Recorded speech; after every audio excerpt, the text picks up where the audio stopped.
is necessary. Yes. Engineering is necessary. Being in construction for so many years and working in high-rise buildings, working downtown Chicago for many years, going up and down tall skyrise buildings, skyscrapers, and I realized to build the Sears Tower, they had to go a few stories down before they had to go up. So you always have to build the foundation. You have to build the foundation before you can go. Go up. Once the foundation is solid and everything is cured, you just can't pour the foundation and then build on it because it's not strong enough yet. But you give it a few days. Give it a few days. Give it a few days. And once the concrete begins to cure, now it's time. It's time to build. And I understand engineering is necessary. It's not, you got to have engineering. It's bad to have a plan and try to build, try to orchestrate the plan and don't have any engineering. Right away, I understand. I walked into this building and I see that there was some detail put into it.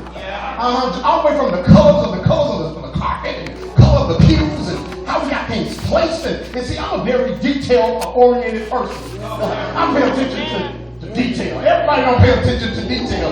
And you can see that there was some engineering. I see the straight lines. And the good thing about an engineer, you have to be able to see it before you build it.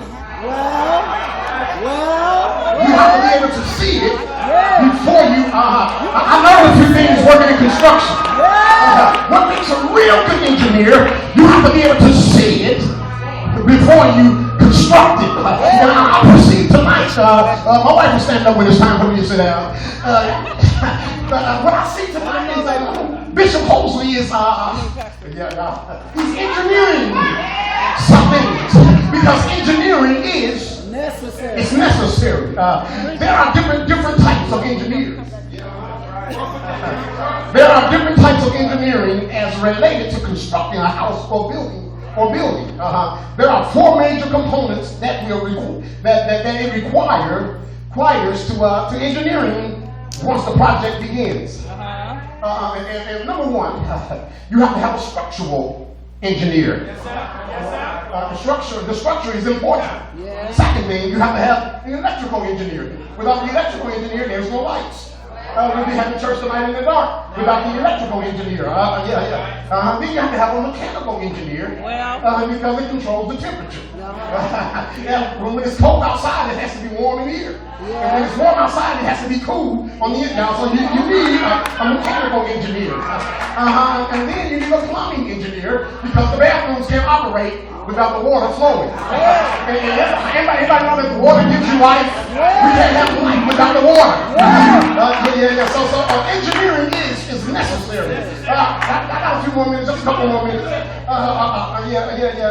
then I don't have time to deal with all of it. See, I've been preaching this a lot of years, but I'm just going to deal with the structural engineer. The structure. And in the structure, there is load capacity. And the load capacity has to exceed the maximum weight. Can I say that again? The load capacity has to exceed the maximum weight. And if you're a builder, you understand what I'm saying. It took me a few years to understand. See, I understand that if the certain walls just can't come out. Don't let nobody remodel your church if they don't know which wall to knock down. Because you have to be able to know what's behind the wall before you knock it. You have to know what's holding up what.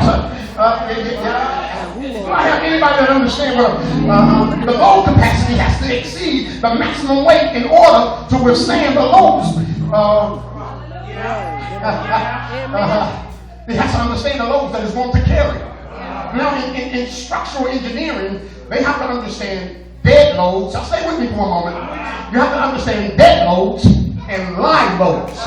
There are dead loads and live loads. What is a dead load? Well, let me tell you what it is. A dead load is the structure that's built and it holds itself. That's a dead load. It's the material that's in here that's not moving at no time. The dead load never moves. But can I talk about the live load? But the live load is the unexpected. The live load, I see they have to calculate at any given time how many people are going to be sitting in the pews, how much snow is going to be on the roof, how much wind is going. Somebody ain't getting it. Somebody don't understand the live load. The live load is the unexpected. You don't know what's going to happen, but the engineering is proper. If you have proper engineering, it's ready for the unexpected. And you have to be ready. You have to be ready at all times. You have to be ready for the unexpected. You have to be ready for the load. You don't know what can happen at any given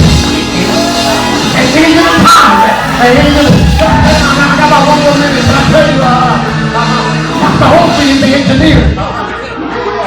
He deals with the dead loads. But he's got somebody sitting right next to him. The things that he can't see. See, First Lady Host can deal with the live load. She protects the things. She can see the things that you will never be able to see. She sees them fall off. She deals with the live loads. She deals with the unexpected. I better come on, talk to me. If you got somebody around you that can help you deal with adversity, that can help you deal with the difficult circumstances. I'm sitting down. I was in Philadelphia preaching this, and we changed the city while we were there. And then I went to Dallas, Texas. And then I went to St. Louis, Missouri. Y'all better come on talk to me. God is doing something. And everywhere I go, they want me to come back. And once somebody said, you got to write a book on that engineering. I said, oh, maybe I'll do that. Since y'all like it so much, maybe I should do that. And doors are just opening.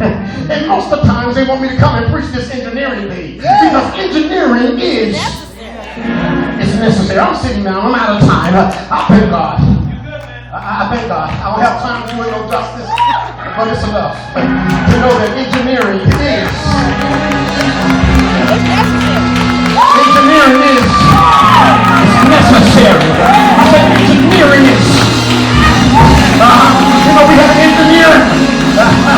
Anytime it gets too rough, you can call the engineer. He said, that's what I know.